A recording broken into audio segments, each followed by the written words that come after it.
Roddy McDowall was the boy everyone adored, the British child star who seemed to carry the weight of Hollywood on his shoulders before he even hit his teens.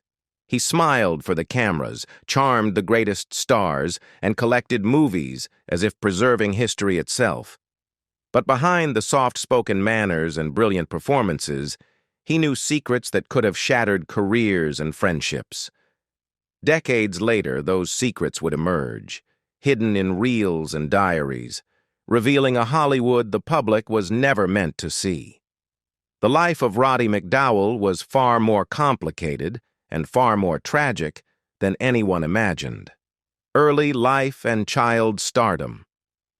Roddy McDowall's story began in Herne Hill, London, on September 17, 1928, born Roderick Andrew Anthony Jude McDowall. From the start, his life was shaped by the stage and by his mother, Wilfred, whose unfulfilled dreams of acting she poured into her son. By age 4, Roddy had already won a poetry contest. By 5, he was enrolled in elocution classes. His first film, Murder in the Family, came when he was just 10, and by the time he left Britain, he had appeared in 16 films. His sister Virginia also acted, and together they collected awards at Hanover Academy over 4 years, a reflection of relentless ambition and natural talent, nurtured from the earliest age.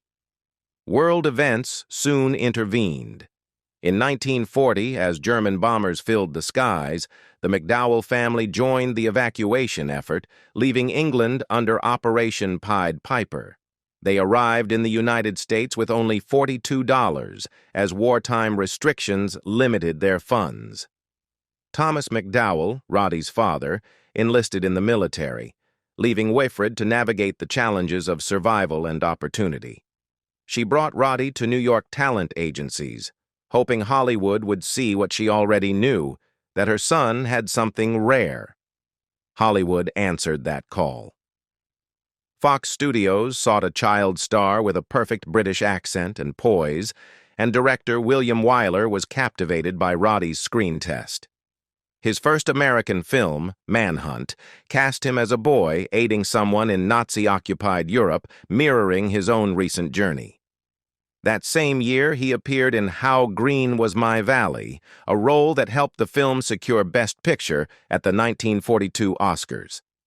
To achieve authenticity, Fox built an 80-acre Welsh mining village set, importing real coal, and spent 6 months on construction. Critics hailed Roddy as a talent on par with Shirley Temple, cementing his place as Hollywood's extraordinary child actor. Transition to adult roles and Broadway. As Roddy McDowall entered his late teens, the challenge every child star faced became unavoidable, escaping the confines of his early image. The transition began on Broadway in 1957 with Compulsion, a play based on the 1924 murder of 14-year-old Bobby Franks. Roddy played Arthur Strauss, a chillingly calculated figure modeled after Nathan Leopold. The role demanded intensity, emotional control, and a maturity that few actors of his age could command. Although the 1959 film adaptation replaced him with Bradford Dillman, Roddy's stage performance marked a turning point, proving he could tackle psychologically complex and dark characters. By 1960, McDowall was embracing even more nuanced roles on screen. In the thriller A Midnight Lace, he portrayed Malcolm Stanley, a suspicious and unsettling young man opposite Doris Day. The $3 million production, a significant investment at the time, brought critical acclaim and a Golden Globe nomination for Day. But Roddy's presence added the tension and depth that elevated the film beyond standard suspense. That same year, he joined the original Broadway cast of Camelot, playing Morad, King Arthur's illegitimate son. Roddy performed in 284 of the show's 873 total performances, and his song, The Seven Deadly Virtues, became a fan favorite. His portrayal earned him a Tony nomination and confirmed that his talent was not confined to film alone. The early 1960s brought the whirlwind and spectacle of Cleopatra, a production notorious for its $44 million budget and scandalous costs that nearly bankrupted 20th Century Fox.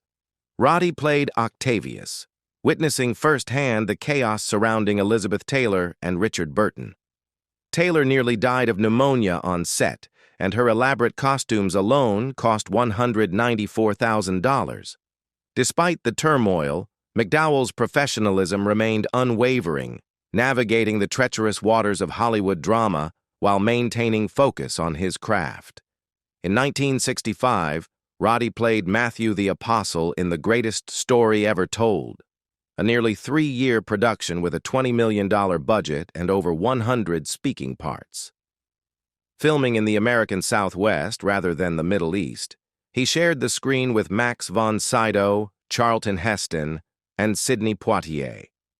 Though the movie earned only $15.5 million and ultimately lost money, Roddy's interpretation of Matthew as thoughtful and questioning allowed him to explore spiritual and emotional depth, further cementing his reputation as a serious actor capable of carrying weighty roles. Planet of the Apes and behind-the-scenes archiving. By the late 1960s, Roddy McDowall had firmly established himself as a versatile actor. Yet the role that would define him to a generation was just ahead. In 1968, he took on the role of Cornelius in Planet of the Apes, a character whose gentle intelligence and quiet courage contrasted sharply with the aggressive, often violent society surrounding him. The preparation for this role was grueling. Every morning at 2 a.m., Roddy sat in the makeup chair for 3.5 hours, enduring prosthetics and layers that included separate ears, chin pieces, intricate hair, and even painted lower teeth. Early tests took up to 7 hours to apply and 3 more to remove, demanding immense patience and discipline. The studio even developed new foam rubber to allow his skin to breathe during the intense application process. Despite the physical strain, Roddy's commitment never wavered. He treated Cornelius as more than a costume, imbuing the character with warmth and emotional resonance that elevated the sci-fi narrative. Off-camera, McDowall was quietly creating his own legacy. Using an 8mm camera, he documented behind-the-scenes moments, the long makeup sessions, helicopter trips to the beach, and the cast enjoying downtime in full orangutan costume while sipping drinks through straws. In 1971, he returned for Escape from the Planet of the Apes, portraying Cornelius once again in a storyline that explored time travel, persecution, and the complexities of human emotion. Critics praised the sequel for its focus on character over spectacle, a testament to Roddy's influence and dedication to storytelling. Even as the television adaptation of Planet of the Apes launched in 1974, Roddy took on the role of Galen, mentoring the cast and crew and streamlining production processes with his intimate knowledge of prosthetic makeup. Though the series lasted only 14 episodes, his guidance lent depth and professionalism that elevated the show beyond its brief run. Meanwhile, his growing passion for photography and archiving intersected with his acting career. Roddy meticulously collected films, preserved rare prints, and shot personal documentaries, capturing the private, unguarded moments of Hollywood stars, a visual diary of an industry that rarely showed its true face. These efforts, though unseen by the public at the time, would later reveal a side of Hollywood that was intimate, raw, and tragically human, preserving truths the studios preferred to hide. Photography, celebrity friendships, and Malibu gatherings.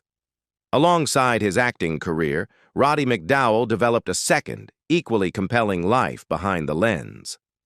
In 1966, he published Double Exposure, a 251-page photography book featuring portraits of 98 Hollywood stars, each accompanied not by a journalist, but by commentary from another celebrity.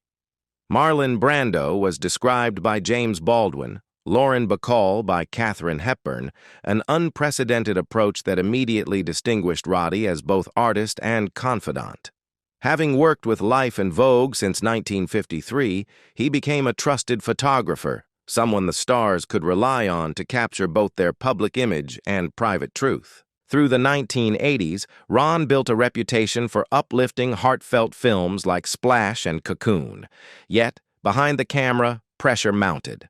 On Cocoon, a fired extra named Harold Jenkins sent violent letters threatening Ron's life. The studio spent $150,000 on round-the-clock security until production wrapped. Ron later said he feared every knock on the door during those months. Then came Backdraft in 1991, a firefighter drama filled with real flames and real danger. On July 23, 1990, during one of the fire scenes, a sudden explosion went wrong. Actor Kurt Russell suffered burns to his hand and face. 3 other crew members were hospitalized. OSHA launched an investigation that found serious safety violations. Ron said afterward, "We never knew when the fire would turn on us."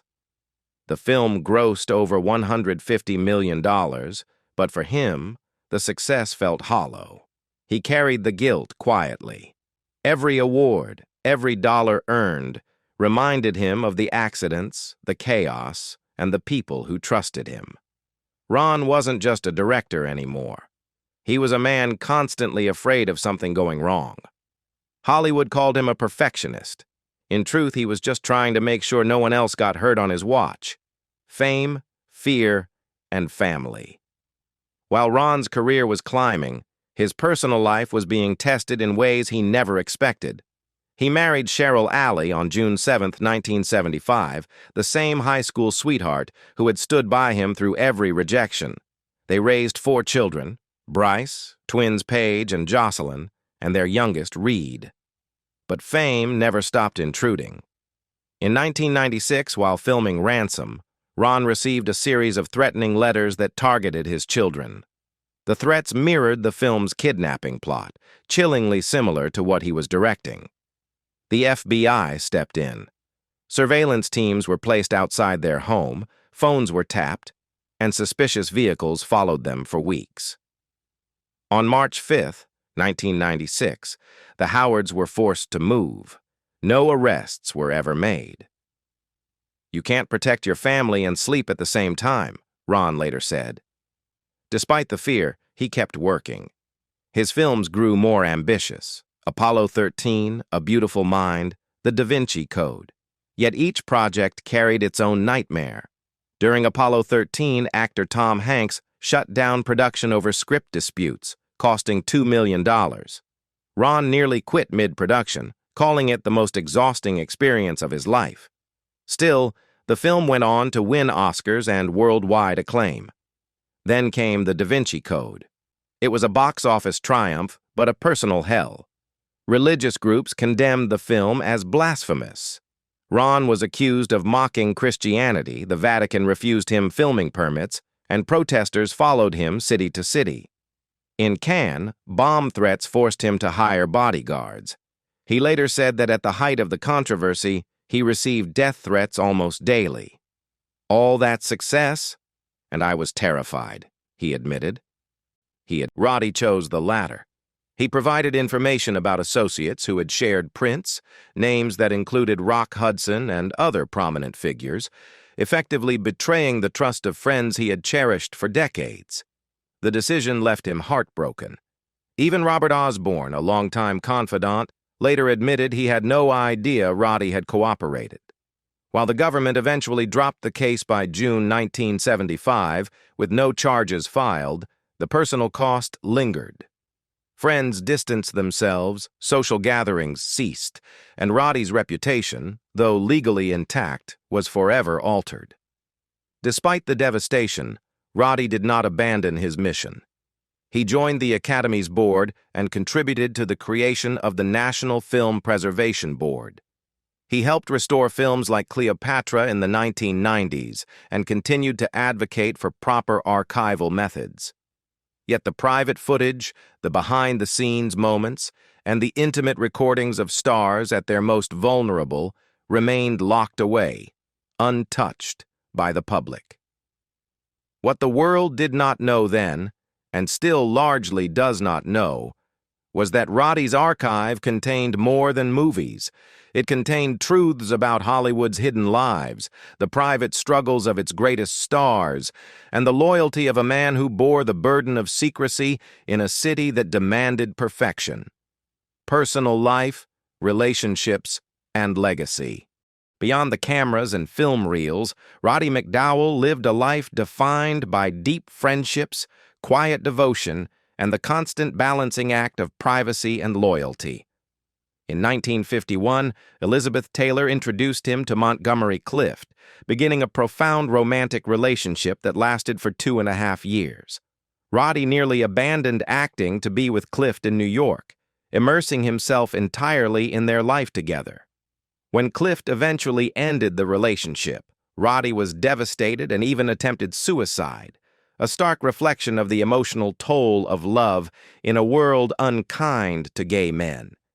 Yet he never harbored resentment. He remained by Clift's side during the final film, The Defector, ensuring the actor could complete his work.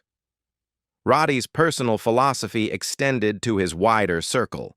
He became a sanctuary for closeted actors, offering his Malibu home as a safe space where stars could relax, reveal their true selves, and escape the pressures of public scrutiny.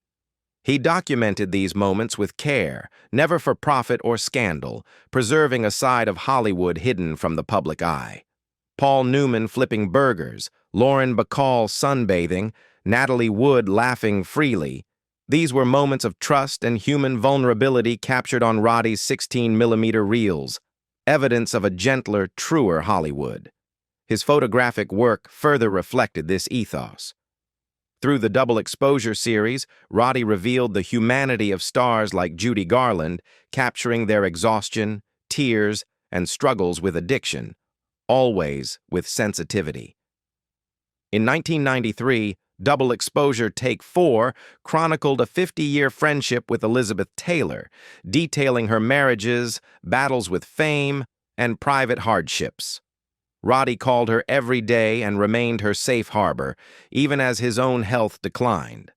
When he died on October 3, 1998, Roddy left behind diaries, letters, and home videos entrusted to Boston University, sealed until 2098. Legal experts speculate their contents could expose relationships, personal secrets, and truths about Hollywood's handling of addiction, illness, and sexuality, evidence of a lifetime spent safeguarding the dignity of others. In life, he was the confidant, the chronicler, and the guardian. In death, he ensured the story of an era would endure, hidden from prying eyes until the world was ready. Roddy McDowall remains a figure of extraordinary talent, loyalty, and courage, a man who bore the weight of Hollywood's secrets so that its stars could shine. Roddy McDowall spent his life preserving Hollywood's hidden truths. If you could see one moment from his secret archive, which star or event would you want to witness first?